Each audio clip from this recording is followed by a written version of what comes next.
ಧರ್ಮಸ್ಥಳದಲ್ಲಿ ಆಪರೇಷನ್ ಅಸ್ಥಿಪಂಜರ ದಿನಕ್ಕೊಂದು ತಿರುವು ಪಡೆದುಕೊಳ್ತಾ ಇದೆ. ನಿಗೂಢ ರಹಸ್ಯವಾಗಿ ಉಳಿದಿದ್ದ ಸ್ಪಾಟ್ 13ರಲ್ಲಿ ಕಾರ್ಯಾಚರಣೆ ಅಂತ್ಯವಾಗಿದೆ.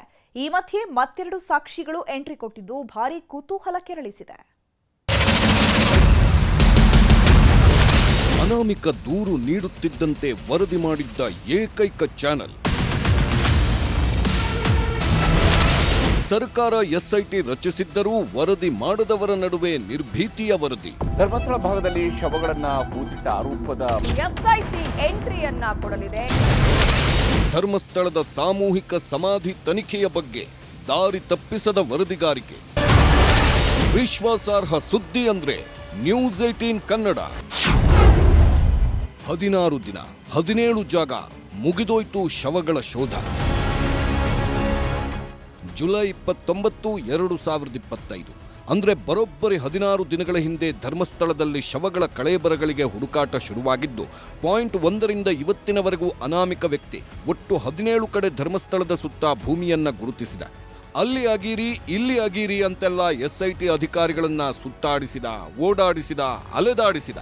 ಊರು ಬಿಟ್ಟು ನಿದ್ದೆ ಬಿಟ್ಟು ಬಿಸಿಲು ಮಳೆ ಚಳಿ ಎನ್ನದೆ ಮುಸುಕುಧಾರಿ ಹೇಳಿದ ಕಡೆಯಲ್ಲ ಎಸ್ಐಟಿ ಅಧಿಕಾರಿಗಳು, ಕಂದಾಯ ಇಲಾಖೆಯ ಅಧಿಕಾರಿಗಳು, ಅರಣ್ಯ ಇಲಾಖೆ ಸಿಬ್ಬಂದಿ, ಕಾರ್ಮಿಕರು ಕಾಡು ಮೇಡು ಸುತ್ತಿ ಕಲ್ಲು ಬಂಡೆಗಳನ್ನ ಕಿತ್ತಿ ಅಗೆದ್ರು 16 ದಿನಗಳ ಕಾಲ 17 ಜಾಗಗಳಲ್ಲಿ ಅನಾಮಿಕ ಹೇಳಿದ್ದಲ್ಲೆಲ್ಲ ಅಗೆದು ಬಗೆದು ನೆಲ ತೋಡಿದ ಕೆಲಸ ಇವತ್ತಿಗೆ ಅಂತ್ಯವಾಗಿದೆ.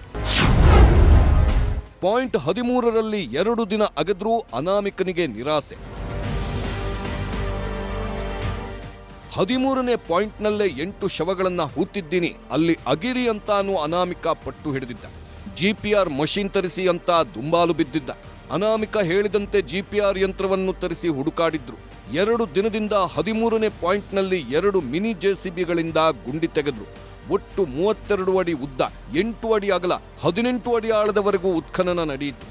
ಸಾಕಷ್ಟು ನಿಗೂಢವಾಗಿದ್ದ 13ನೇ ಪಾಯಿಂಟ್ ಮಣ್ಣು ಹೊರಗೆ ಹಾಕಿದಾಗ ಅಲ್ಲಿ ಮೂಳೆ ಕಾಣಿಸ್ತು ಅಂತ ಬೇರೆ ಅನಾಮಿಕ ಎಸ್ಐಟಿ ಅಧಿಕಾರಿಗಳ ಬೆನ್ನು ಬಿದ್ದ. ಕೊನೆಗೆ ಸ್ಥಳದಲ್ಲಿದ್ದ ಸೋಕೋ ಟೀಮ್, ಎಫ್ಎಸ್ಎಲ್ ಟೀಮ್ನವರು ಅಗೆದು ಹೊರಹಾಕಿದ್ದ ಮಣ್ಣಿನೊಳಗೂ ಹುಡುಕಾಡಿದ್ರು. ಆದ್ರೆ ಮುಸುಕುಧಾರಿ ಹೇಳಿದ ಯಾವ ಮೂಳೆನೂ ಸಿಕ್ಕಿಲ್ಲ. 13ನೇ ಪಾಯಿಂಟ್ನಲ್ಲೂ ಅನಾಮಿಕ ಹೇಳಿದ ಯಾವ ಕಳೇಬರವೂ ಸಿಗಲಿಲ್ಲ. ಕೊನೆಗೆ 13ನೇ ಪಾಯಿಂಟ್ ಜಾಗವನ್ನೆಲ್ಲ ಮತ್ತೆ ಮಣ್ಣು ಮುಚ್ಚಿ ಎಸ್ಐಟಿ ಅಧಿಕಾರಿಗಳು ಇಡೀ ಟೀಮ್ ಸಮೇತ ವಾಪಸ್ಸಾಗಿದ್ದಾರೆ. ಧರ್ಮಸ್ಥಳದ ರಹಸ್ಯ ಶೋಧ ನಾಳೆಯಿಂದ ಏನು? ಇವತ್ತಿಗೆ ಕೊನೆನಾ? ನಾಳೆ ಹೊಸ ಜಾಗ ತೋರಿಸ್ತಾನೆ. ಅನಾಮಿಕ ಮುಸುಕುಧಾರಿ ಹೇಳಿದ ಎಲ್ಲಾ ಜಾಗಗಳಲ್ಲೂ ಹುಡುಕಾಟ ಮುಗಿದಿದೆ. ಅನಾಮಿಕನನ್ನ ಎಸ್ಐಟಿ ಅಧಿಕಾರಿಗಳು ಕಚೇರಿಗೆ ಕರ್ಕೊಂಡು ಹೋಗಿ ವಿಚಾರಣೆ ಮಾಡಿದ್ದಾರೆ.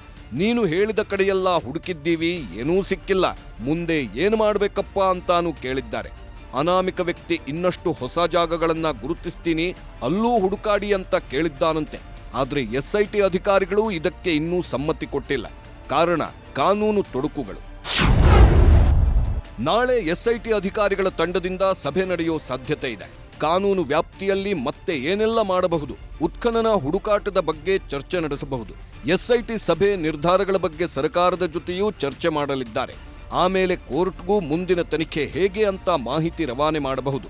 ಮತ್ತೆ ಜಾಗ ಗುರುತಿಸುವಿಕೆ, ಉತ್ಖನನದ ಬಗ್ಗೆ ತೀರ್ಮಾನ ಏನಂತ ವಿವರಣೆ ಸಲ್ಲಿಸೋ ಸಾಧ್ಯತೆ ಇದೆ. ಸದ್ಯಕ್ಕೆ ನಾಳೆ ಸಭೆ ನಡೆಸೋದು.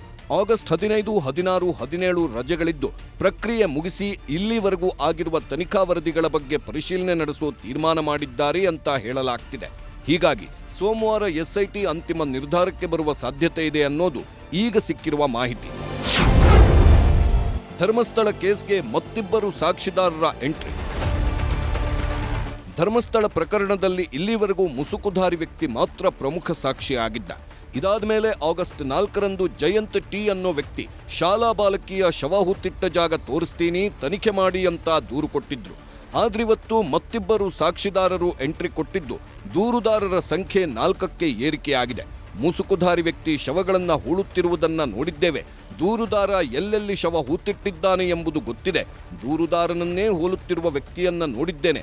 ಧರ್ಮಸ್ಥಳ ಠಾಣೆಯಲ್ಲಿ ದೂರು ತೆಗೆದುಕೊಳ್ಳುತ್ತಿಲ್ಲ, ನಮ್ಮನ್ನು ಸಾಕ್ಷಿದಾರರನ್ನಾಗಿ ಮಾಡಿ ಅಂತ ಪುರಂದರಗೌಡ ಮತ್ತು ತುಕಾರಾಮ್ ಅನ್ನೋರು ಹೊಸದಾಗಿ ಎಂಟ್ರಿ ಕೊಟ್ಟಿರೋದು ಎಸ್ಐಟಿಗೆ ತಲೆನೋವಾಗಿದೆ. ನಾನು ಬಾಡಿ ತಗೊಂಡು ಬಂದು ಹಾಕೋದನ್ನು ನೋಡಿದ್ದೇನೆ.